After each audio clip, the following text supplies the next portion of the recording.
जानिए क्या है वे विचार और उससे करने से क्या होता है। इस वीडियो के शुरू से लेकर अंत तक बने रहें। तो ज्यादा समय न गवा तो इस वीडियो को चलिए स्टार्ट करते हैं। अगर आप मसीह में हैं तो इस बात को जानना आपका बहुत जरूरी है कि इस विचार का परिणाम क्या होगा। तो आइए हम लोग जानेंगे बाइबल के वचनों के माध्यम से। तो हम लोग निकालेंगे पहला कुरिन्थियों 6:18 और 19। देखते हैं हम इसमें क्या पढ़ने के लिए मिलता है। वे विचार से बचे रहो। जितने अन्य पाप मनुष्य करता है वे देह के बाहर हैं, परंतु वे विचार करने वाला अपने ही देह के विरुद्ध पाप करता है। क्या तुम नहीं जानते कि तुम्हारी देह पवित्र आत्मा का मंदिर है जो तुम में बसा हुआ है और तुम्हें परमेश्वर की ओर से मिला है और तुम अपने नहीं हो। हालेलुया, परमेश्वर की महिमा हो। हमारे परमेश्वर को वचन कहता है विचार से बचने के लिए, ये नहीं कि तुम वे विचार में पड़ो, वे विचार से बचने के लिए कहता है। जितने अन्य पाप मनुष्य हैं वे देह के बराबर हैं, यानी कि जो हम शरीर के अनुसार करते हैं, परंतु वे विचार करने वाला अपने ही देह के विरुद्ध पाप करता है। वे विचार करने वाला अपने ही शरीर के विरुद्ध पाप करता है। परमेश्वर का वचन कहता है 19 पद में, क्या तुम नहीं जानते कि तुम्हारी देह पवित्र आत्मा का मंदिर है? अगर तुम इसे नाश करोगे तो पवित्र आत्मा तुझे नाश करेगा। परमेश्वर का आत्मा चार दीवारों के बीच में रहने वाला नहीं है। परमेश्वर का आत्मा हमारे हृदय में, हमारे अंदर वास करता है।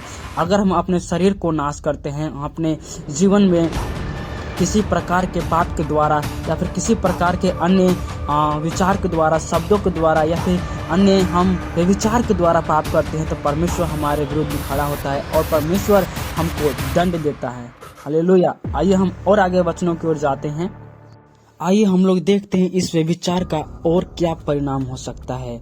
मत्ती रचित सुसमाचार 5 अध्याय उसका 27 और 28 पद में हम लोग देखते हैं, तुम सुन चुके हो कि कहा गया था वे विचार न करना, परंतु मैं तुमसे यह कहता हूँ कि जो कोई किसी स्त्री पर कुदृष्टि डाले वह अपने मन में उससे वे विचार कर चुका। यहाँ पे इसका अर्थ है कि अगर हम अपनी आंखों से अगर किसी स्त्री या किसी लड़की या फिर किसी भी हम लड़की को अपने देखने के द्वारा हम उससे गलत नजरिया से देखते हैं, गलत सोचों के द्वारा देखते हैं, तो हम अपने मन में उसके लिए क्या कर चुके हैं, वे विचार कर चुके हैं। हम उससे विचार कर चुके, उसके जीवन हम उससे पाप कर चुके हैं। हालेलुया। और आइए हम लोग जानते हैं कि इस विचार का और परिणाम क्या हो सकता है। याकूब की पत्री पहला अध्याय 14 और 15 पद में कहता है, परंतु प्रत्येक व्यक्ति अपने ही अभिलाषा से खींचकर और फंसकर परीक्षा में पड़ता है। फिर अभिलाषा गर्भवती होकर पाप को जन्मती है और पाप बढ़ जाता है तो मृत्यु को उत्पन्न करता है। हालेलुया। हमें ये विचार परमेश्वर से दूरी बनाता है, यानी कि जो अपने आप में अपने ही अभिलाषा में व्यक्ति गिर करके अपने ही अनुसार खींचा जाता है और वे विचार में पड़ता है और अपने आप को परीक्षा में डालता है। फिर वो क्या करता है, अपने पाप को जन्म देता है और परमेश्वर से दूरी हो जाता है और आत्मिक तौर से वो मर जाता है।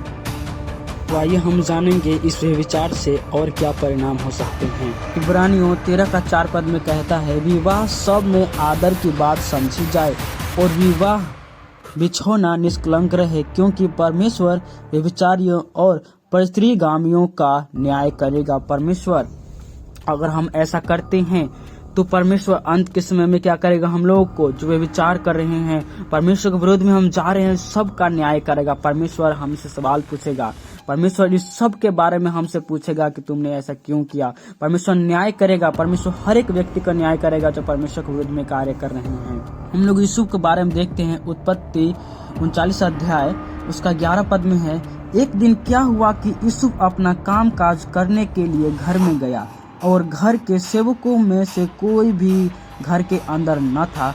तब उस स्त्री ने उसका वस्त्र पकड़कर कहा, मेरे साथ सो, पर वह अपना वस्त्र उसके हाथ में छोड़कर भागा और बाहर निकल गया, यह देखकर कि अपना वस्त्र मेरे हाथ में छोड़कर भाग गया है। यानी कि जो पोतीफर की पत्नी थी, यूसुफ का गुरु की पत्नी, जो उससे क्या करना चाहती थी, व्यभिचार करना चाहती थी। लेकिन यूसुफ जानता था अगर मैं ऐसा व्यभिचार में गिरा तो परमेश्वर मुझे छोड़ेगा नहीं, परमेश्वर मुझे दंड देगा, मैं परमेश्वर के विरोध में नहीं कर सकता। इसलिए यूसुफ व्यभिचार को छोड़कर भागा वहां से।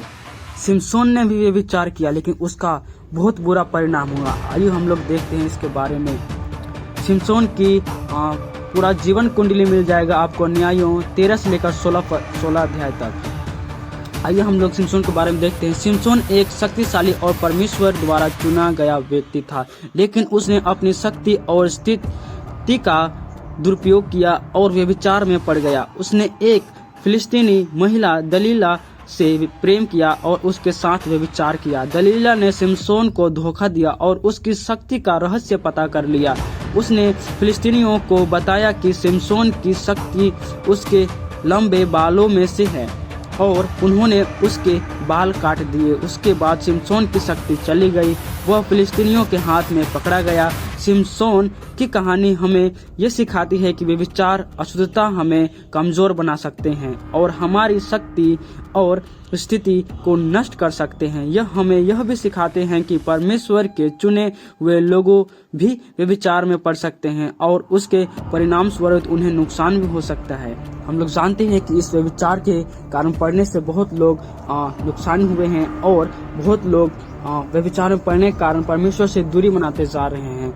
मैं उम्मीद करता हूं कि आप इस वचन को सुनकर परमेश्वर के विरुद्ध में कार्य न करेंगे, आप व्यभिचार से दूर रहेंगे। इस वचन के द्वारा आप सभी के जीवन में परिवर्तन आया होगा। तो इस वीडियो को लाइक, शेयर, सब्सक्राइब कीजिए।